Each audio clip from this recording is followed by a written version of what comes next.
Radhe Radhe. Today is Sunday, May 8, 2022. Happy Mother's Day. Happy Sita Navami. And Mummy and I are here to present a recap for our Bhagavad Gita study session. Radhe Radhe. Sharing the screen, as always, we started off with a quiz. We had 5 questions, hopefully fresh in memory from just yesterday's class. And then we got into 3 verses, chapter 5, verse 20, verse 21, and verse 22. Chapter 5, verse 20 of donkeys and horses. The important thing we learned here is that there's a phrase called self-will, our own obstinate desire to always have it our way or have things go by our will, in contrast to merging that will with the will of God.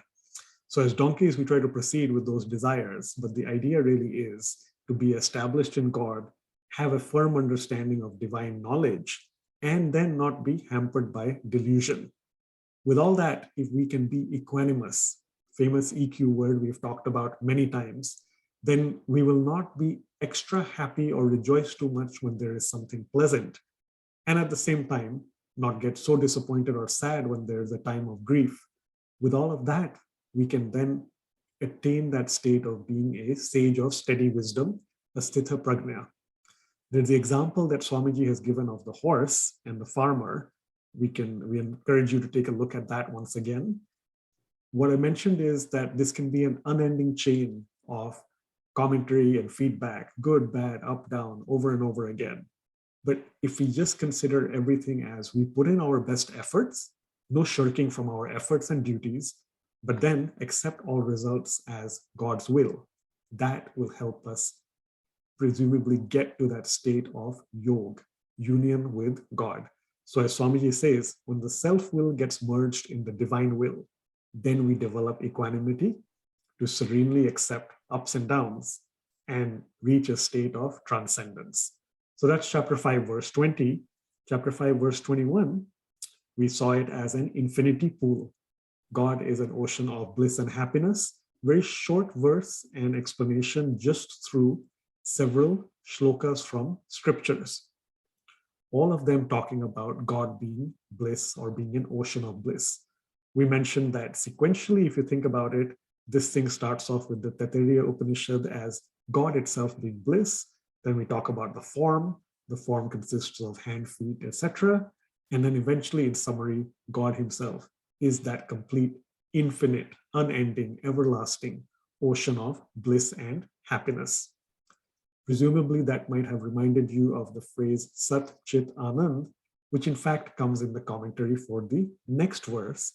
So chapter 5, verse 22, in contrast to an infinity pool, it's just a shallow pool of material pleasures that give some enjoyment, but they have a beginning and an end. So as Sri Krishna states, the pleasure that arises from the contact with sense objects, everything eventually leads to misery. There's a beginning and an end, so wise people stray away from them.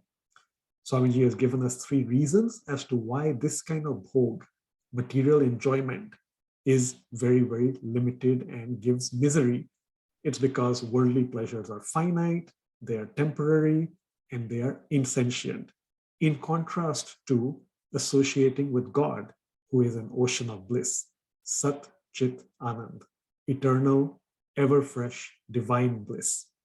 Now, bhog, of course, we want to go from bhog to bhog, as we mentioned in class, material enjoyment to the bhog that we truly offer to God, the bhog that we offer, make as a sacrifice to the Lord.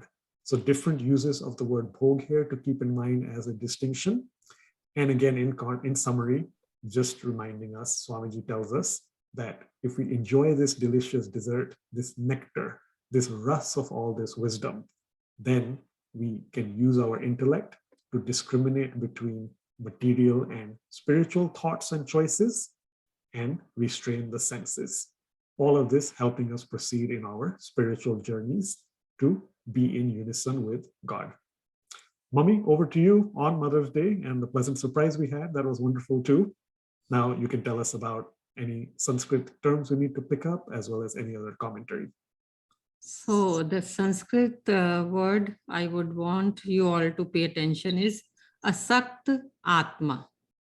Atma means soul. Sakt means attached. Asakt means non-attached. So asakt atma, those who are unattached. That so we have to learn to attach our mind to God. Those who are unattached, they are busy with worldly pleasures, and worldly pleasures, they give us misery. And there is another word which goes with worldly pleasures. That means that is adyantvantaha. That means they have a beginning and an end. The amount of happiness we get from worldly pleasures, that has a beginning and it has an end. It doesn't last ever. Whereas if we attach our minds to God, that bliss is eternal, ever fresh, everlasting. And another word I want for that is akshayam. Akshayam is unlimited. So God's bliss is unlimited. Once we attach our mind to God, that is when we get unlimited happiness and bliss. Thank you, Mumi. And I don't think you planned this, but I just noticed that there's alliteration all over. All three words or phrases that you chose, all of them are beginning with a or a. Asakta Atma, chapter 5, verse 21. Then chapter 5, verse 22, Adyantavantaha. And then back to chapter 5, verse 21, Akshayam. So plenty to learn, plenty to remember, but hopefully with alliteration, it's a little easier. That really is the recap for today. Once again, most divine and wonderful Mother's Day wishes to everybody. Thank you, of course, to our participants. Thank you to the surprise from the family side as well. And we shall meet in a week on Sunday, May 15, 2022, same time and place. Till then, enjoy the spiritual journeys, enjoy Mother's Day and Sita Navami. Thank you. Radhe Radhe. Radhe Radhe.